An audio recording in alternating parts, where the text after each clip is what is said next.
What's up, this is Nak3d Eli, the mostly unclothed gamer, here with mission 2 of the campaign legendary guide for Halo 4. We're starting off in this debris field of Covenant ships, starting off to the left. I like this path for two reasons. One, you see these dead crawling grunts on the side, which I guess you should feel bad for, but I don't because it's a video game. And two, you get to pick up that plasma pistol there along with the carbine right here. You know that noob combo is by far the best combination to have in the campaign, so we're going to do some slide jumps and get on with this mission.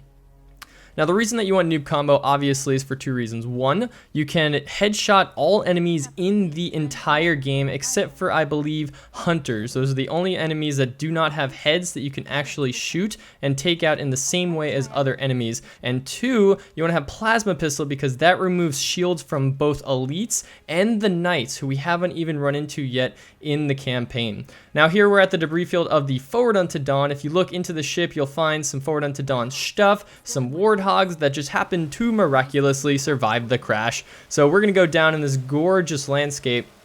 The funny thing is this is actually a new planet called Requiem, right? But I got a message from someone on YouTube that's like, look at the campaign footage, it's clearly Reach all over again. And I was like, no, I think you're wrong. I'm pretty sure this is a new planet. And this part right here actually reminds me of Halo Wars. I know that not everybody got into this RTS that was like the best selling and best rated console RTS of all time. I really enjoyed it because I never played RTS on computer, you know. But there's always that first mission, you know, where you're in the snow and you're in the warthog and you're just kind of flying over little hills and things. And that's pretty much what we're doing right now. There's no enemies, there's nothing going on, just kind of cruising along.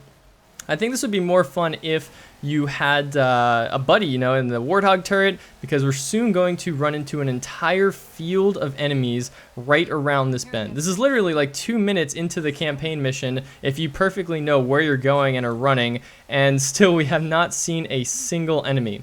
So here it is, finally, the open field, and I've practiced a lot of different strategies for getting through this section. Right here, these are 3 grunts, 2 with fuel rods, so I just try to run them over, turn to the right here. Now, by going down and to the right, we dodge the entire phantom drop on the right. I like to park right in here and take out the beam rifle immediately. Then this elite's going to charge you, take him out. All you're going to have, if you're really fast, is one jackal shooting at you with a little plasma pistol. Charge up your plasma pistol, take out the Covenant elite right there with the concussion rifle, and just keep on running.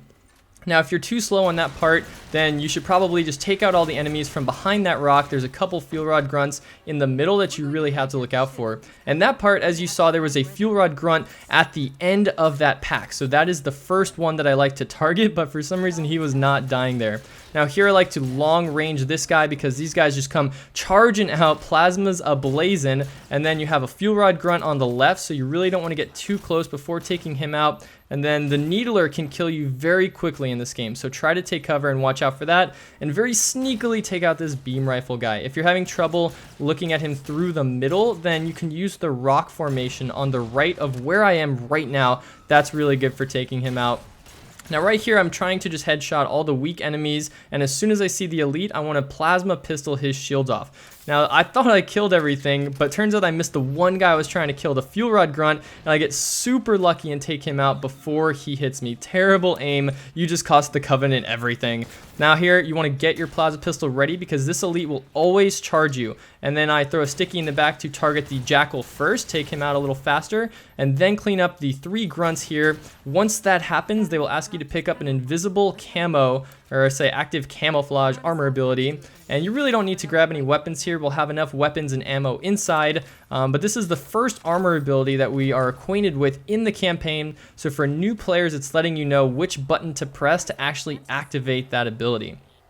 To be honest, the camo is pretty useless in campaign. I don't know if you tried using it in Reach at all, but especially on Legendary, they always see where you are. It's like they are omnipresent, know everything going on. So anyways, we're finally inside this Forerunner facility. There's Sentinels here that we haven't seen in a while, but we knew they'd show up, right? We're on a Forerunner planet, and the Sentinels are the guardians of Requiem. So of course they're going to be here defending their installation. So we're going to press this button right here, and we're going to have a short quick time sequence where basically we're just looking for some satellites and radios and trying to figure out where we are on Requiem. This is basically where they discover that it is a shield world. So that means it has an exterior cover and multiple layers inside of it. It is a world literally designed by the Forerunners. Now the didact symbol right there activated as soon as the thing was going down. So what does that mean? I don't know, a little bit of foreshadowing. And then right here, this is where we want to pick up some carbine ammo and full plasma pistol. So that's why it didn't matter what weapons we came in with earlier, because that crate will supply us with everything that we need.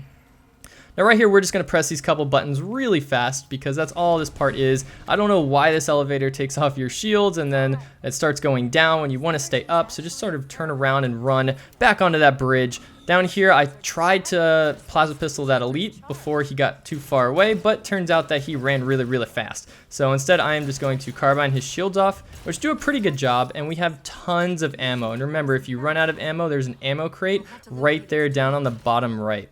So this part, I could probably, have killed the enemies faster. This isn't really a speed run. It's more a guide showing you who to target and who to kill. Right here, for example, you don't have to kill all these enemies, but it helps to just kill the elite and then the grunts freak out. In the meantime, I'm still backing up and heading towards that button as I'm shooting them. This is just to shave off some time and show you that really it doesn't matter who's dead or who's alive. You just got to press the buttons. I don't know if you've noticed, but Halo really likes its little buttons and little quick time sequences for pushing the buttons, which honestly, I wish they would take some of those out.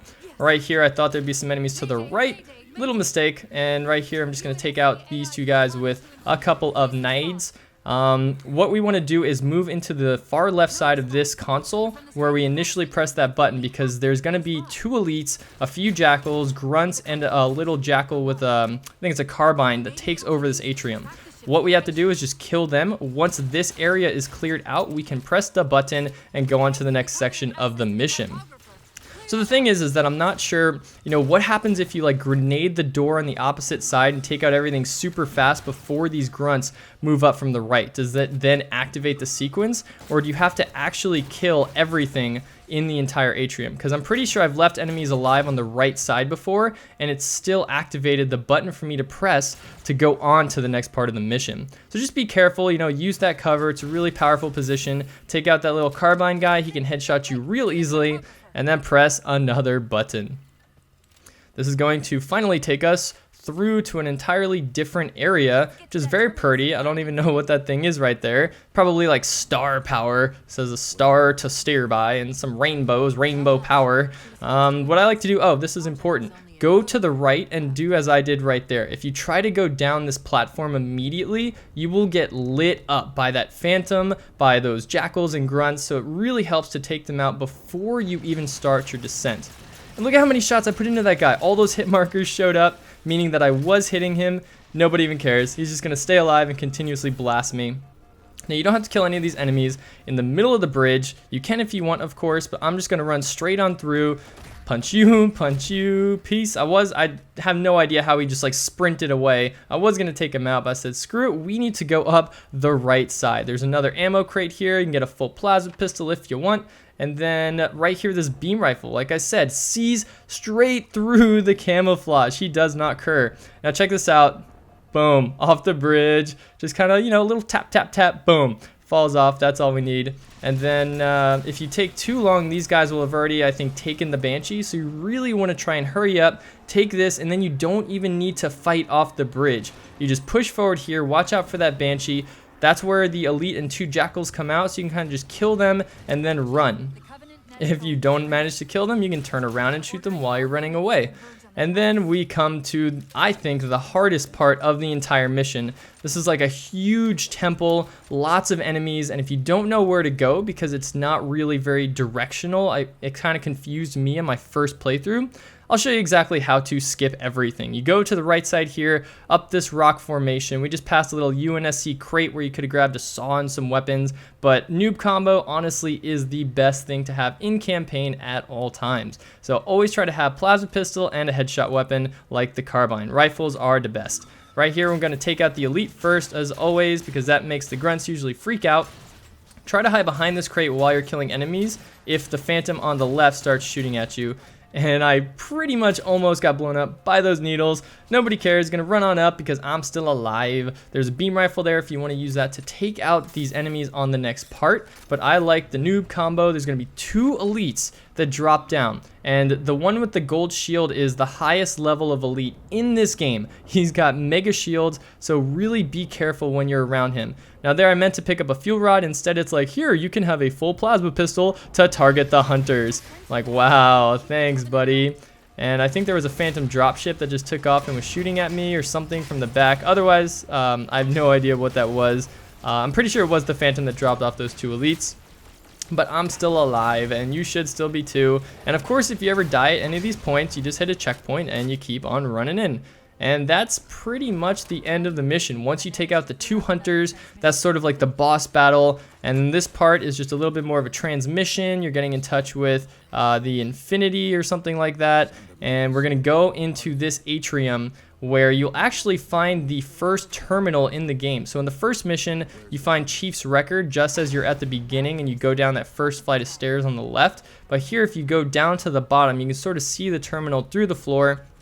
I will have individual terminal guides up as I am done with the campaign, or maybe in between the campaign missions. You know, it's just a matter of recording where they are and doing a little commentary to show everyone exactly where they are. And let me know if you also want to see in the terminal guides the actual terminals themselves, because I've seen them all. They're pretty amazing, and I could put them on YouTube, I think. I don't think that's any copyright issue. Maybe it is, I don't know.